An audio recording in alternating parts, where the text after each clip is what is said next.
Assalamualaikum warahmatullahi wabarakatuh. Perkenalkan, nama saya Devi Dia Ayu Saula dari Universitas Terbuka PG PAUD semester 7 dengan NIM 857852003. Di sini saya akan mempresentasikan tentang tugas tutorial 2 filsafat ilmu dengan materi hubungan timbal balik antara filsafat ilmu dan pendidikan. Filsafat ilmu adalah ilmu yang mempelajari tentang ilmu di pandangan filsafat yang menyoroti tiga kajian besar yaitu ontologi, epistemologi, dan aksiologi. Pendidikan.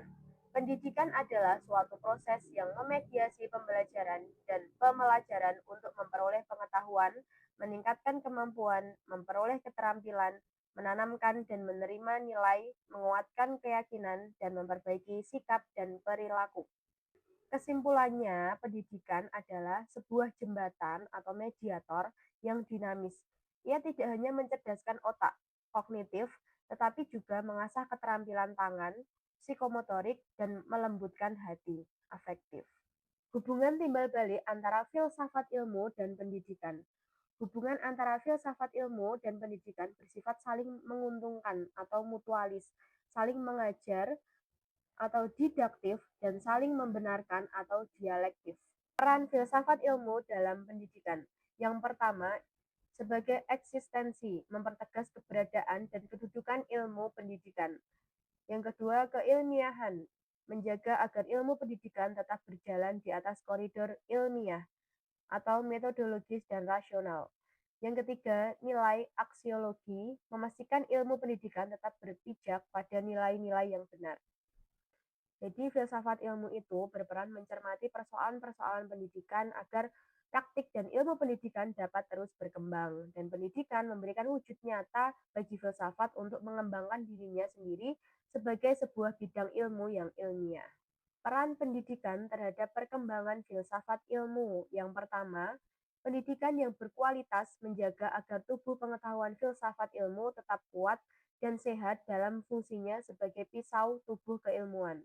Yang kedua, perkembangan ilmu pendidikan dan praktik pendidikan pada akhirnya menjadikan filsafat ilmu sebagai pisau bermata tiga yang lebih tajam dalam membedah berbagai persoalan keilmuan secara filosofis melalui tiga kajian besarnya yaitu ontologi, epistemologi, dan aksiologi. Jadi, filsafat ilmu berperan mencermati persoalan-persoalan pendidikan agar praktik dan ilmu pendidikan dapat terus berkembang. Nah, pendidikan itu memberikan wujud nyata bagi filsafat untuk mengembangkan dirinya sendiri sebagai sebuah bidang ilmu yang ilmiah. Mengapa filsafat ilmu itu disebut sebagai pisau analisis dalam membedah persoalan pendidikan?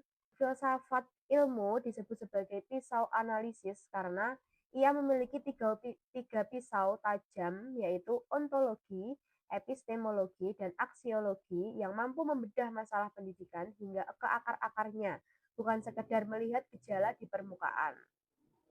Jadi, melalui kemampuannya membongkar dan menyusun kembali tubuh pengetahuan pendidikan, filsafat ilmu membuat ilmu pendidikan dan dunia pendidikan menjadi semakin kokoh.